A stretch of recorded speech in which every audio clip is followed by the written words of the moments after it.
Hi friends, ನಮಸ್ತೆ ಎಲ್ಲರಿಗೂ. I hope ಎಲ್ಲರೂ ಆರಾಮಿದ್ದೀರಾ ಅಂತ ಭಾವಿಸ್ತೀನಿ.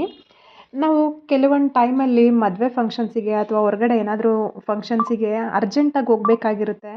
ಮನೆಯಲ್ಲಿ ನಾವು ರೆಡಿ ಆಗಬೇಕಂತ ಹೊರಟಾಗ ನಮಗೆ ಮೇಕಪ್ ಥಿಂಗ್ಸಲ್ಲಿ ಏನೋ ಒಂದು ಮಿಸ್ ಆಗಿದ್ರೂ ಕೂಡ ನಮಗೆ ಇನ್‌ಕಂಪ್ಲೀಟ್ ಅನಿಸುತ್ತೆ ನಾವು ಮೇಕಪ್ ಮಾಡ್ಕೊಬೇಕಿದ್ರೆ. ನಾವು ಯಾವಾಗ್ಲೂ ಫೌಂಡೇಶನ್ ಯೂಸ್ ಮಾಡ್ತಿರೋರಿಗೆ ಗೊತ್ತಿರುತ್ತೆ. ಫೌಂಡೇಶನ್ ಇಲ್ಲದೆ ಹೆಂಗಪ್ಪ ಹೊರಗಡೆ ಹೋಗೋದು. ಇವಾಗ ಹೊರಗಡೆ ಹೋಗಿ ತೊಗೊಂಡು ಬರೋದಕ್ಕೆ ಕೂಡ ಆಗೋದಿಲ್ಲ.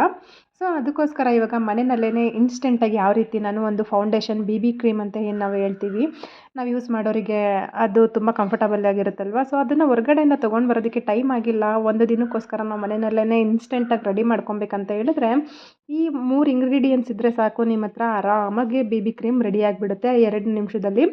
ನಾನಿಲ್ಲಿ ಪಾಂಡ್ಸ್ ಪೌಡರ್ ತೊಗೊಂಡಿದ್ದೀನಿ, ಒಂದು ಸ್ವಲ್ಪ ಕಾಫಿ ಪೌಡರು ತೊಗೊಂಡಿದ್ದೀನಿ. ನೀವು ಅದು ಯಾವುದಾದ್ರೂ ತೊಗೊಬೋದು. ನಾನಿಲ್ಲಿ ಒಂದು ₹2 ಕಾಫಿ ಪೌಡರ್ ತೊಗೊಂಡಿದ್ದೀನಿ. ಅದಾಗಿದ್ದಾದಮೇಲೆ ನೀವು ಯಾವುದು ರೆಗ್ಯುಲರಾಗಿ ಕ್ರೀಮ್ ಅಪ್ಲೈ ಮಾಡ್ಕೊತಾ ಇರ್ತೀರಾ, ಅದೇ ಕ್ರೀಮ್ನ ನಾನೊಂದು ಹಾಫ್ ಟೇಬಲ್ ಸ್ಪೂನ್ ಆಗೋಷ್ಟು ತೊಗೊಂಡಿದ್ದೀನಿ.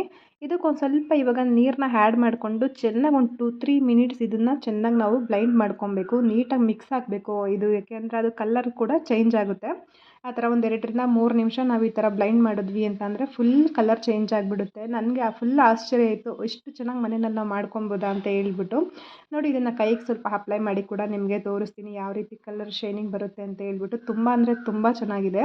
ಇದ್ರ ಮೇಲ್ಗಡೆ ನಾವೊಂದು ಫೌಂಡೇಶನ್ ಹಾಕ್ಕೊಂಡ್ವಿ, ಒಂದು ಕ್ರೀಮ್, ಒಂದು ಪೌಡರ್ನ ಅಪ್ಲೈ ಮಾಡಿದ್ವಿ ಅಂತ ಹೇಳಿದ್ರೆ ಒಳ್ಳೆ ಲುಕ್ ಬರುತ್ತೆ.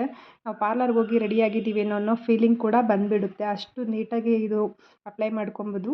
ಈ ಟಿಪ್ಸ್ ಯಾರಿಗೆಲ್ಲ ಇಷ್ಟ ಆಯಿತು ಲೈಕ್ ಮಾಡಿ, ಹಾಗೆ ವಿಡಿಯೋನ ಶೇರ್ ಮಾಡಿ. ಯಾರೆಲ್ಲ ಇನ್ನೂ ನನ್ನ ವಿಡಿಯೋನ ಸಬ್ಸ್ಕ್ರೈಬ್ ಮಾಡದೆ ಹಾಗೆ ನೋಡ್ತಾ ಇದ್ದೀರಾ, ಎಲ್ಲರೂ ಇವಾಗಲೇ ಸಬ್ಸ್ಕ್ರೈಬ್ ಮಾಡಿಕೊಂಡು ಪಕ್ಕದಲ್ಲಿರೋ ಬೆಲ್ ಐಕನ್ನ ಕ್ಲಿಕ್ ಮಾಡಿ. ಮುಂದಿನ ವಿಡಿಯೋ ನಿಮಗೆ ಫಸ್ಟ್ ಬರುತ್ತೆ. Thank you.